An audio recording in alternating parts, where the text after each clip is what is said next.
the Rise Up See Red podcast, all about the Arizona Cardinals and the NFL, featuring insider and outsider perspectives. Enjoy the best hour of Cardinals talk on the web. Now here are your hosts, Jess Root and Seth Cox.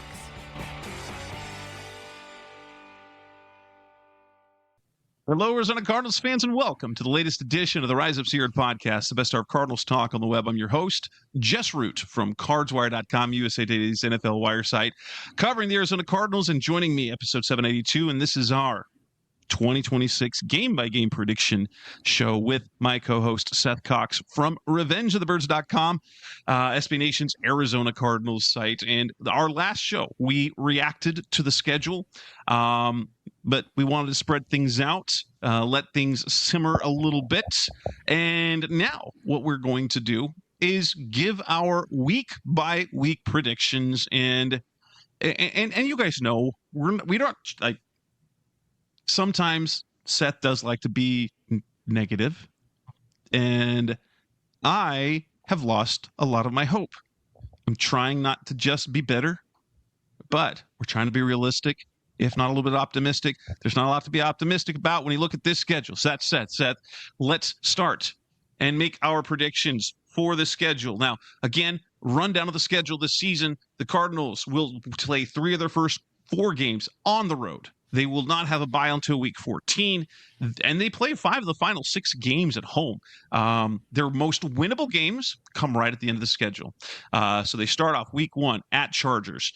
Let's talk about the first 4 games of the year, Seth. How do we see that going out? DraftKings finally did drop the odds for that, and we got offshore sports books odds, but there are odds now across the U.S. sports book, and just pulled up DraftKings. I think it says 11.5-point underdogs are the Cardinals to the Chargers.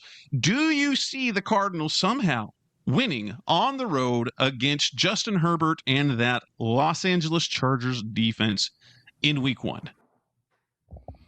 I think that's a loss. That's a tough game to start with. I kind of looked at it. Their offense wasn't good last year, especially for a John Harbaugh offense, right? But like you look at that defense and how well they played. They were 9th in points against. They were 5th in yards against. They forced a ton of turnovers. Yeah, they were a good defense last year, and that's stressful to open up the season with for the Cardinals, because the reality becomes they're just not a very good team right now. They were top 10 in sacks as well. So we'll pencil that one in as a loss. I agree. I don't think there's honestly, the way I view, especially from a gambling perspective, those week 1 games, especially. So if the underdog is at home, I do like the underdogs to cover, because it's the one time that you get the extra juice from the crowd in the first game of the year. But this is a home favorite by a lot against a Cardinals team that is questionable in talent. Now, the Cardinals will benefit from a little bit of the unknown, because that'll be the first real game, so they won't have real game tape on. I'm not saying that they're going to try and pull Cliff Kingsbury's 2019 preseason tactics, where they basically ran two different offenses, one for the preseason, one for the regular season, which was disastrous. But I don't see how the Cardinals can win on the road against that team. They're going to start off 0-1, which brings us to week 2, when they return home for their home opener to take on the rival and the defending world champion Seattle Seahawks in week 2. That's tough. There isn't anything. Yeah, not ideal, right? No, I don't think there is a scenario right now where you look at these two rosters and you go, yeah, Cardinals can win that one. Now, it is a home opener. Maybe they can be somewhat competitive. That said, I'm putting this one as a loss. Yeah, I mean, I don't think it's a spoiler alert to say that you and I have some questions on if this team even wins a division game this year. Yeah. Week 3 on the road in the division against the San Francisco 49ers. I've got them losing that game as well. And I can tell you for a fact, neither of us this early before before injuries and all of that beset, just right here, right now, looking at it, the reality is we're definitely not picking them to win a division road game. Not in May. So right. No, and that would just be picking up. Yeah, they're going to upset that game. There's nothing we have that says they couldn't do that. So not yet.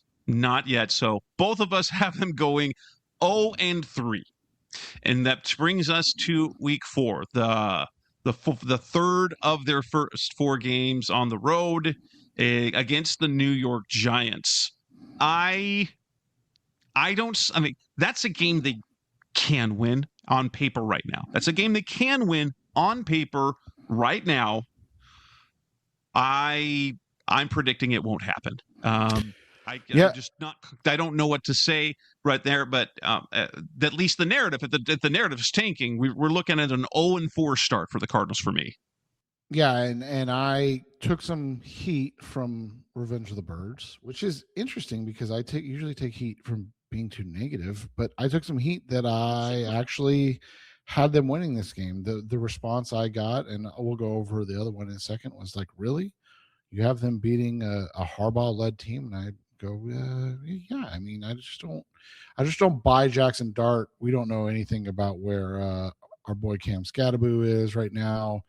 Malik Neighbors just had a clean out on his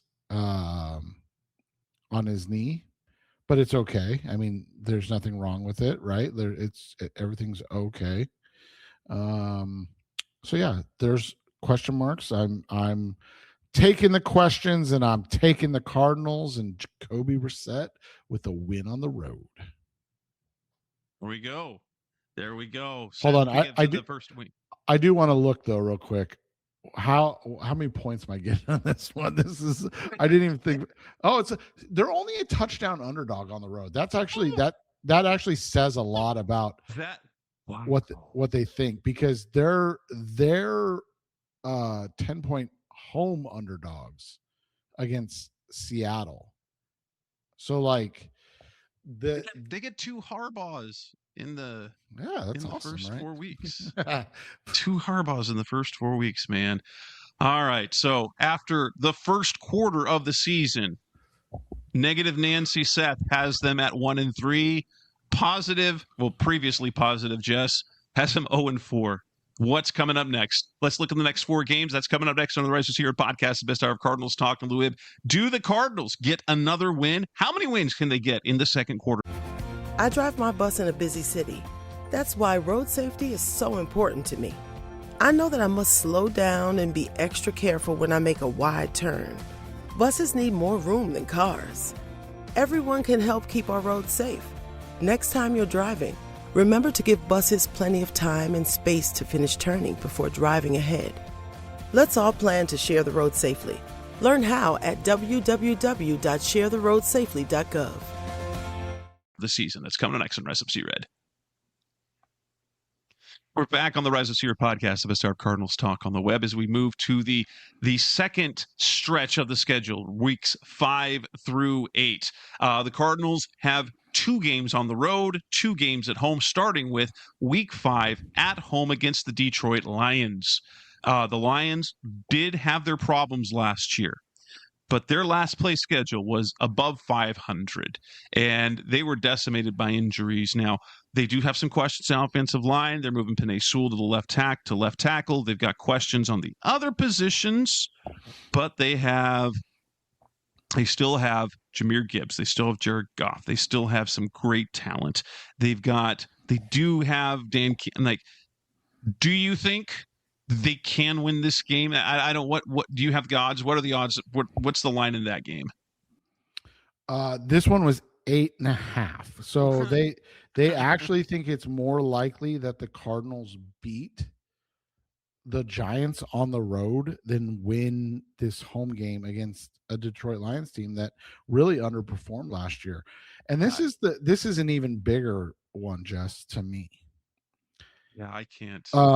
The Giants are minus 325 to win their game, meaning you would have to put up $325 to win $100. The Lions are minus 395 to win this game. So, like, they're not just saying, like, oh, yeah, the Lions are going to win. They're like, no. Because remember, money line is irrelevant to the score.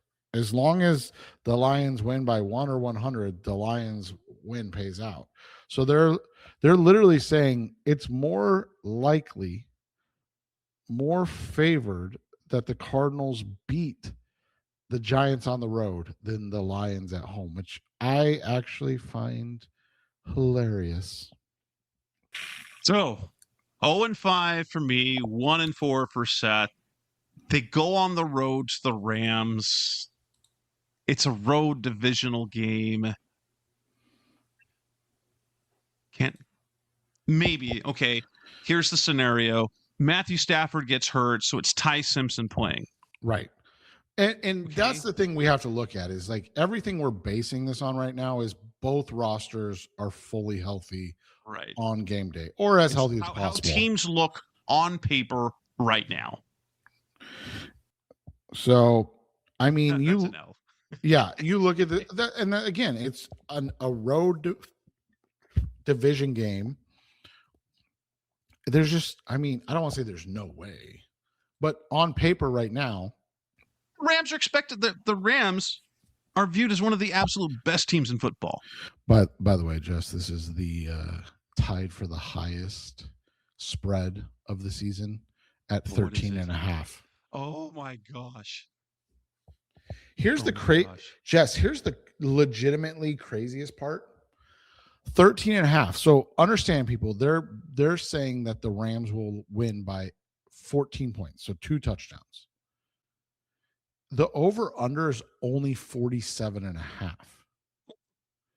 So they're saying that it's going to be somewhere in the realm of 28 to 14 or 35 to like 14. Like they're saying, like, the Cardinals are going to score at most 17 points in this game and still lose by 2 scores, because, like, you can't even really get to 47.5 with that. So that's the thing, is, like, the number, the lines for this one and the Seahawks home game are really absurd, because that's how little they think of the Cardinals on both sides of the ball. Like, in that Lions game that we talked about, 8.5, okay, it's not unreasonable. The over-under is 49.5. So they're like, oh, it could be 32 to 23, something like that, 31-20, 32-23. So the Lions cover, or 31-23, the Cardinals cover. There's going to be lots of points scored. They're literally saying, like, if the Cardinals score 17 points, they're going to cover in this game. So, like, that's what's wild about how little the odds makers think of it right now. Oh yeah. 0-6. Jess's Cardinals are 0-6. Seth has them 1-5, which brings us to week 7 at home against the Denver Broncos. Seth, Mr. Positive, why do you have them winning this game? I don't buy the Broncos, man. That's just it. Don't get me wrong. Phenomenal defense last year. Led the NFL in sacks, 68. Third in defensive points allowed, second in yards. We talked about all of this in our Vance Joseph could be the next head coach conversation. That's right. And all the positives with it. I look at a couple things. One, Bo Nix had a good rookie year.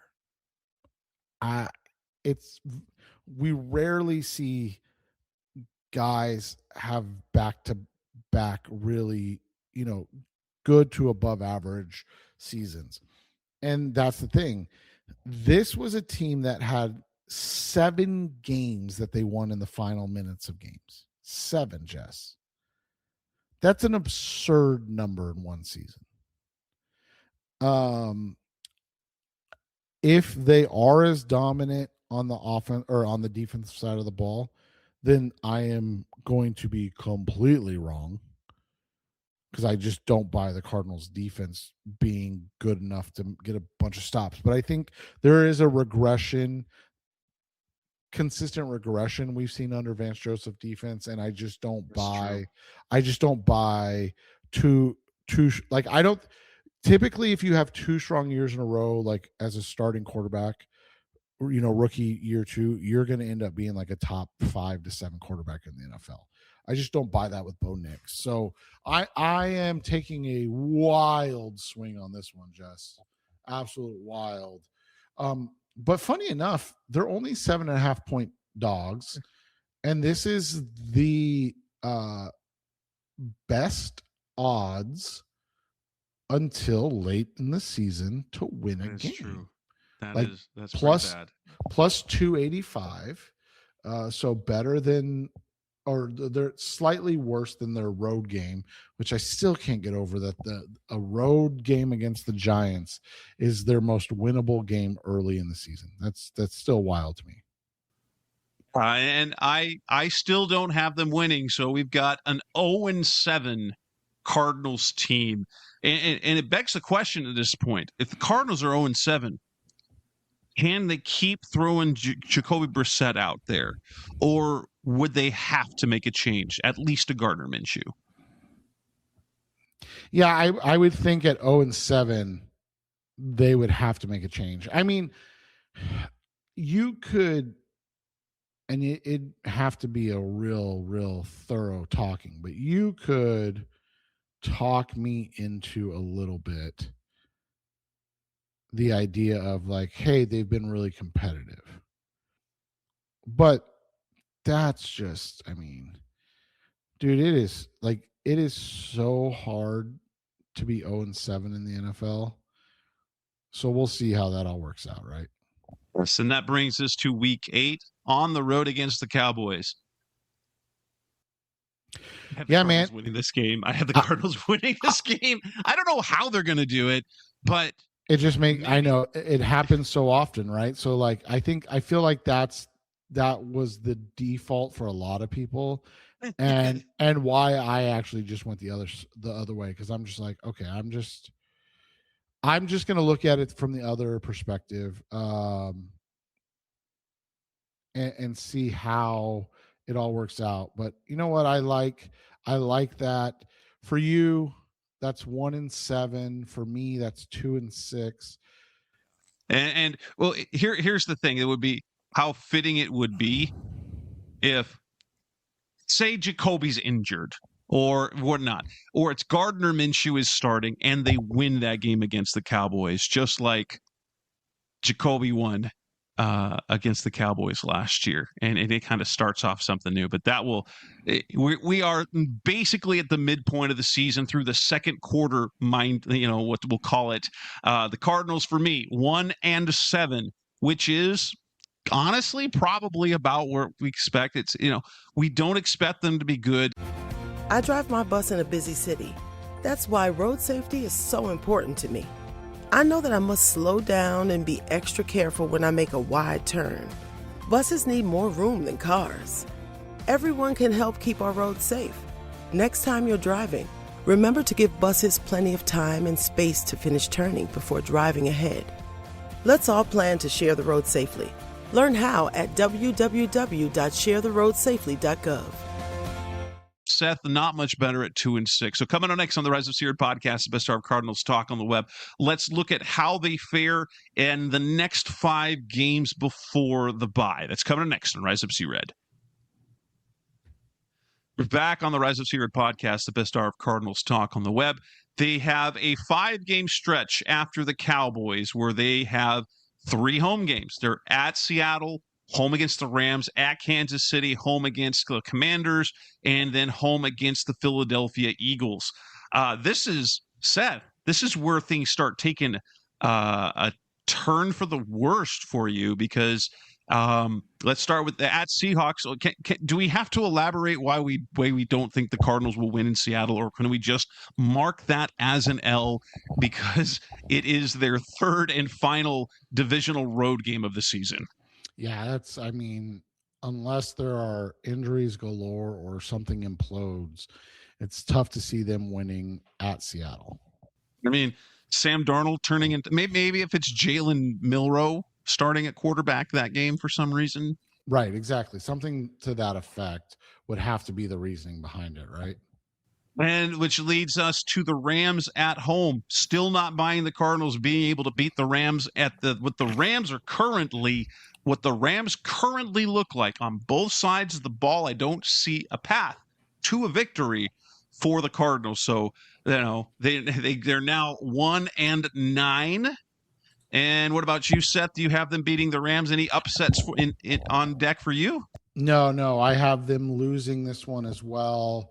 Again, if they had been competitive with Jacoby at quarterback against their divisional teams, maybe you can talk me into it. But they just were, they were out of it in the first quarter in these games, and that's tough, right? Yeah, and that brings us to a Week 11 on the road in Kansas City. Patrick Mahomes will have, I don't know how he's going to start the season. It's going to look like he's going to play the full season. I don't know how he's going to pull that off. But we're going to be in the second half of the year when Kansas City starts getting serious. I don't see a win. And so this is going to drop them to 1-10 in my prediction right now. Seth, do you have them winning that game? No. Which brings us to the Commanders at home. And this is the home upset I have. This is the one the Cardinals are going to lose a game they shouldn't, and they're going to win one. And they're going to lose one they shouldn't, and they're going to win one that they shouldn't. They're going to win one they shouldn't lose, and they're going to lose one they should win. Sorry, I finally got that to come out right. And I think this is that game possibly. The Commanders, they were kind of a disaster last year. They've made some improvements, but we don't know what they're looking like. And it's Thanksgiving weekend, and so we're going to see how things go. The Cardinals don't have to leave home for Thanksgiving. They don't have to travel for that. And this is where I have them picking up an upset win and bringing them to 2-10. But Seth, you have them losing their fifth straight game. Yeah, this is one of the games that I would mark as a toss-up. And I know people are going to be like, you picked them to beat the Giants and the Broncos, but lose to the Commanders. So here's my thought process. I don't have one. I'm looking at this and going, this is a toss-up game.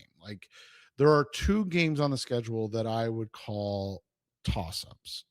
And by the way, the wins I'm picking are toss-ups as well. But, there's two games on the schedule that I called losses that I would call toss-ups. And the Commanders is one of them. You could talk me into the Cowboys because of the history and all of that stuff. But there's really two. The Commanders, if Jaden Daniels is healthy, with the moves they made this offseason to improve the defense, I know that's an incredible thought, right?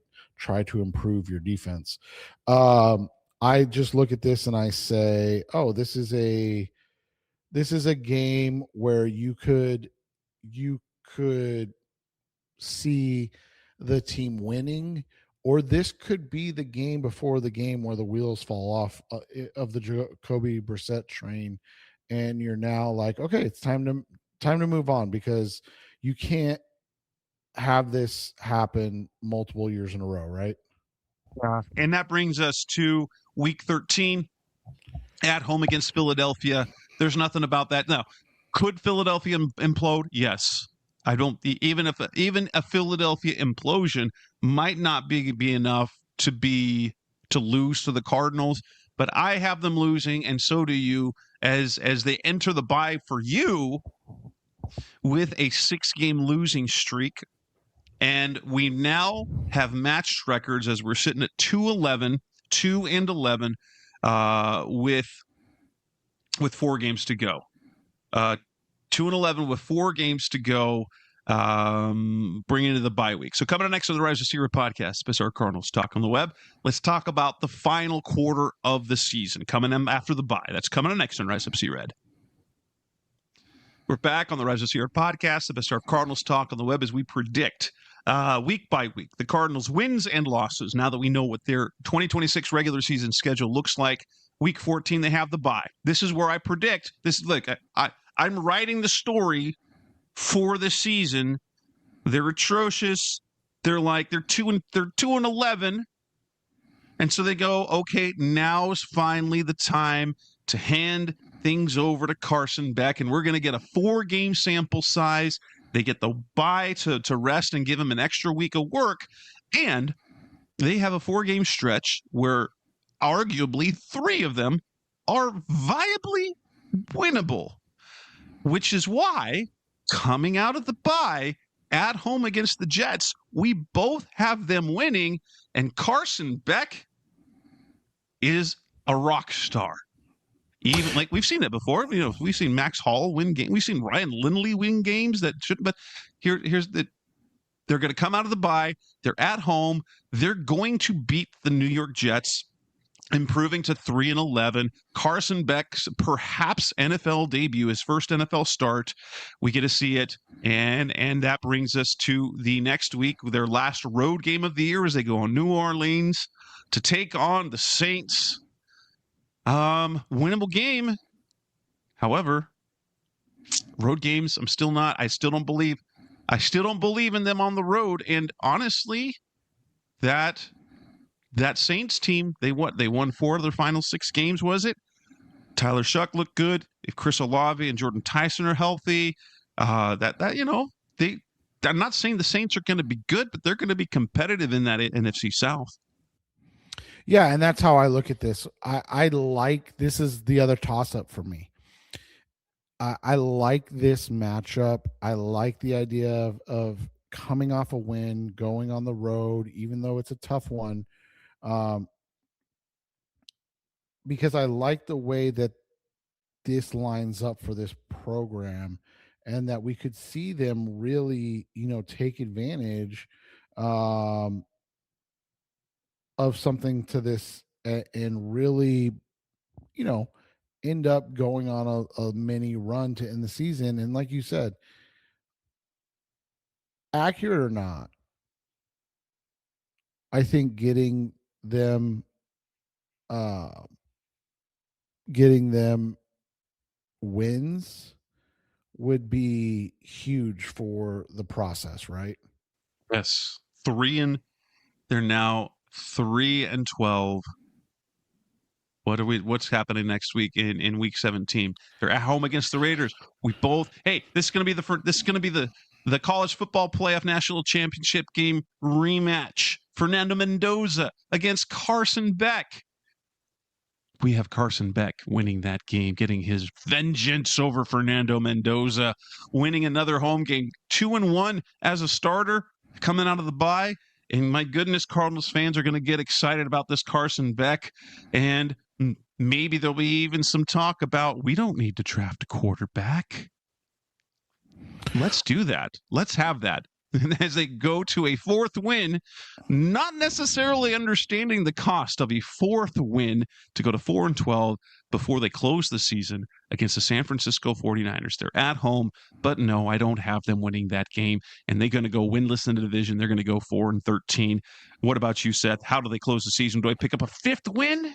No, man. No, and it's tough, but you look at it. This is a reality. This is a reality of this team and where they're at right now, and how much further they need to go to get to where we would like to see them be. And it unfortunately becomes a really tough decision, right? Like if Carson Beck only plays in 4 games and goes 2-2, you genuinely don't have any idea of what you have in him, right? No, not really. But honestly, that's okay. I have been in the opinion that I didn't see Carson Beck as a long-term answer as a starter, but rather as the potential Jacoby Brissett of the future. Because I think Carson Beck will have some success in the NFL, but I think he will be more of he'll be the fringe starter, mainly backup for his whole career because of the type of career he had in college. Maybe he'll be all right, and maybe he will get a shot at being a starter a couple of times in his career. But getting Carson Beck this year, we felt was smart for the team because they needed to draft a quarterback. And at minimum, you have someone you have mild to moderate trust in for 2027. But man, still go out and get that quarterback. Although if they win 4 games, they're still 4-13. Where is that going to put them in the draft? And I mean, if there are 6 quarterbacks worth drafting in the first round this next year, maybe it won't matter. But winning 4 games as opposed to winning 3, or heaven forbid, winning 5 or even 6, that's the difference between, game-changing quarterback or potential franchise quarterback, game changer, and a hope that they're a franchise quarterback. And that's going to be interesting. That'll be interesting for the offseason. But yeah, both of us have them winning 4 games, 4-13, which is an improvement over last season. So I guess, Mike LaFleur is doing his job if they're improving. I don't know if that, I'm not sure what Cardinals fans are hoping for this year, though, because as constructed, it's not like we can expect this team to be competitive. But the vibe doesn't feel like we're in the same boat as we were in 2023 when it was 100% let's lose games, and we were happy when the kicker missed the game-winning field goal against Seattle, the first time he'd ever missed a game-winning field goal attempt at the end of a game. Yeah, and Matt Prater. Yes, Matt Prater. I blinked on his name for a minute. And you just look at it, it's tough, man. It's tough to look at this and see where consistent wins come in. But the reality becomes that this franchise hasn't done that consistently ever. So we'll see how this all works out, where they fit in. And if they can really, have something under Mike LaFleur, that's my biggest thing. I want to see this organization have something. And I know people will be like, well, you have them winning 4 games. That's terrible. Well, as you said, Justin, and maybe it was a little sarcasm, but it's an improvement. If you win 4 games, when you win 4 games without anything solid on the defense and no quarterback, that's actually more impressive than given credit for. And like I said, I feel like their floor is 2 wins. I feel like their ceiling might be 7 wins. You've got the Cowboys. We talked about the Commanders and the Saints. If you end up in that 4-7 range, yeah, it's purgatory, but at least you're building something for the first time in a while, and you're not taking steps back. And that's, I think, what the Cardinals need to do more than anything. And with that wraps up this edition of the Rise of Seer podcast, Best Our Cardinals Talk on the Web. We'll see whether we'll do a show later in the week, depending on what's going on. But we are now hitting OTAs and more of the stuff. But as we are going to get close to the holiday weekend, we'll have more coming up in this offseason. But until then, that's Seth Cox. I'm Jess Root. Thanks for listening as always. We'll be back again soon. Thanks for listening to the latest edition of the Rise Up, See Red podcast. Listen to previous episodes and subscribe to the show on Apple Podcasts, Stitcher Radio, Audioboom, or many other podcast platforms so shows are delivered directly to your mobile device. Please give the show a 5-star rating and always support the sponsors who support the show. We'll be back soon for the best hour of Cardinals talk on the web. Rise up, Red Sea, be red, see red, and of course, rise up, see red.